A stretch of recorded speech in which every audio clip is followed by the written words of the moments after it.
नमस्कार दर्शकों, स्वागत है आप सभी का। दर्शकों, पति पत्नी का जो विवाद होता है वो अक्सर छोटी छोटी बातों को लेकर काफ़ी बड़ा हो जाता है। अब बड़ा हो गया तो ऐसे में जो विवाद है वो थाने से लेकर न्यायालय तक पहुंच जाता है।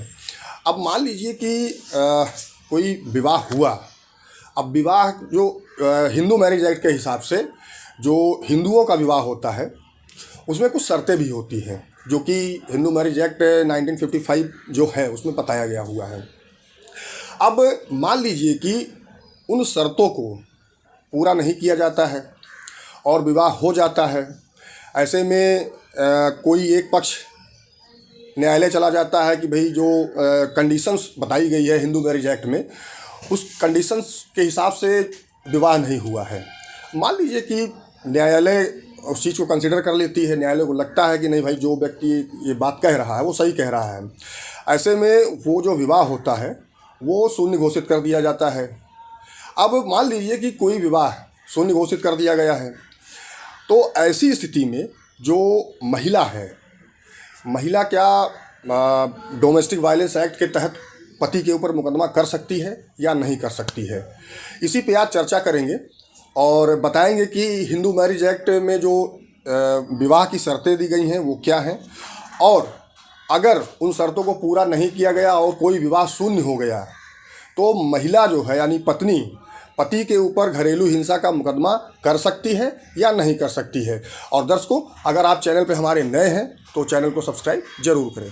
दर्शकों, जो हिंदू विवाह होता है उसमें कई कुछ चीज़ें ऐसी हैं जो देखी जाती हैं। हिंदू मैरिज एक्ट जो बना हुआ है उसमें विवाह की शर्तें भी बताई गई हैं कि भाई अगर ये शर्तें पूरी नहीं होती हैं तो ऐसा विवाह शून्य माना जाएगा।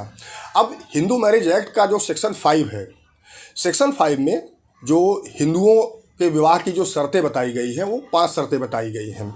अब उसमें देखिए, एक तो ये है कि लड़का या लड़की में से कोई भी किसी मानसिक बीमारी से ग्रसित नहीं होना चाहिए, और किसी भी पक्ष को अगर मानसिक बीमारी है और बार बार उसको झटके आ रहे हैं और उस बीमारी की वजह से वो नपुंसक है यानी कि बच्चे पैदा करने की स्थिति में नहीं है तो भी ये विवाह शून्य माना जाएगा।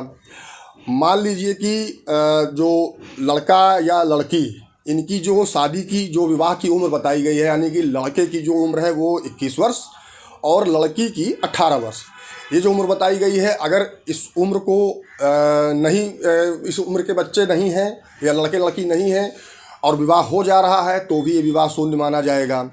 और इसमें एक सबसे महत्वपूर्ण जो शर्त है वो है कि सपिंड नहीं होना चाहिए। अब सपिंड का मतलब क्या होता है दर्शकों? सपिंड का मतलब होता है कि किसी व्यक्ति के परिवार की जो 3 पीढ़ियाँ हैं उन 3 पीढ़ियों से संबंधित कोई व्यक्ति ऐसा नहीं होना चाहिए जिसका विवाह हुआ हो। अगर ऐसा होता है तो वो सपिंड विवाह माना जाएगा, और सपिंड विवाह भी हिंदू मैरिज एक्ट के हिसाब से वो अगर होता है तो वो शून्य माना जाएगा। अब जो ये ताज़ा मामला आया है ये ऑनरेबल इलाहाबाद हाई कोर्ट की लखनऊ बेंच के समक्ष आया है। मामला उत्तर प्रदेश के प्रतापगढ़ ज़िले का है। प्रतापगढ़ ज़िले का एक व्यक्ति है जिसने एक पिटीशन ऑनरेबल हाई कोर्ट के समक्ष दाखिल करी कि भाई जो हमारी जो पत्नी है उनसे जो हमारा विवाह हुआ था वो विवाह शून्य घोषित कर दिया गया 2021 में न्यायालय के द्वारा। शून्य इसलिए घोषित किया गया कि जो हमारी पत्नी थी वो सपिंड थी और उनको एक कोई बीमारी भी थी जिसको इन्होंने छुपाया। अब उस ग्राउंड पर उनका जो विवाह था वो शून्य घोषित कर दिया गया न्यायालय के द्वारा, यानी कि ट्रायल कोर्ट के द्वारा। अब उनकी जो पत्नी थी उन्होंने उनके ऊपर घरेलू हिंसा का मुकदमा कर रखा था।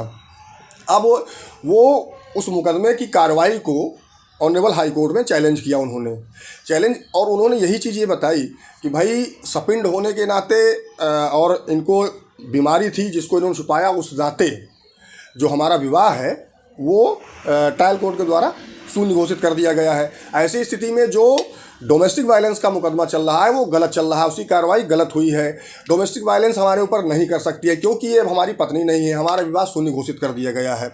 लेकिन माननीय उच्च न्यायालय लखनऊ खंडपीठ के द्वारा ये कहा गया कि भाई विवाह अगर शून्य घोषित कर दिया गया है इससे कोई मतलब नहीं है।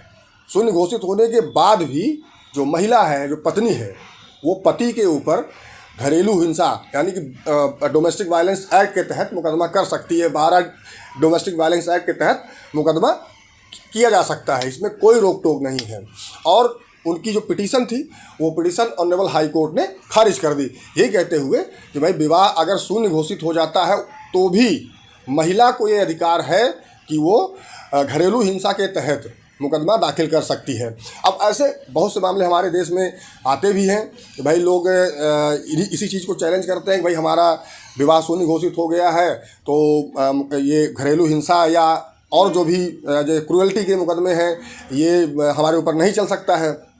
लेकिन ऑनरेबल इलाहाबाद हाई कोर्ट की लखनऊ बेंच ने ये चीज़ क्लियर कर दी है कि अगर जो शादी हुई है वो किसी कारण से, जो हिंदू मैरिज एक्ट में जो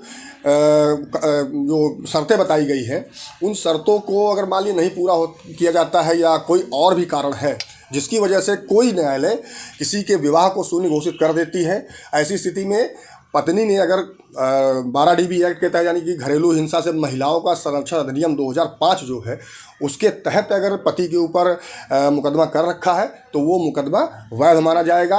वो मुकदमा इसलिए नहीं खारिज हो सकता है या उसकी कार्रवाई रोकी जा सकती है कि विवाह शून्य घोषित कर दिया गया है। तो ऑनरेबल इलाहाबाद हाई कोर्ट ने इस चीज़ को क्लियर कर दिया है कि विवाह अगर शून्य भी है तो भी घरेलू हिंसा का मुकदमा महिला दाखिल कर सकती है।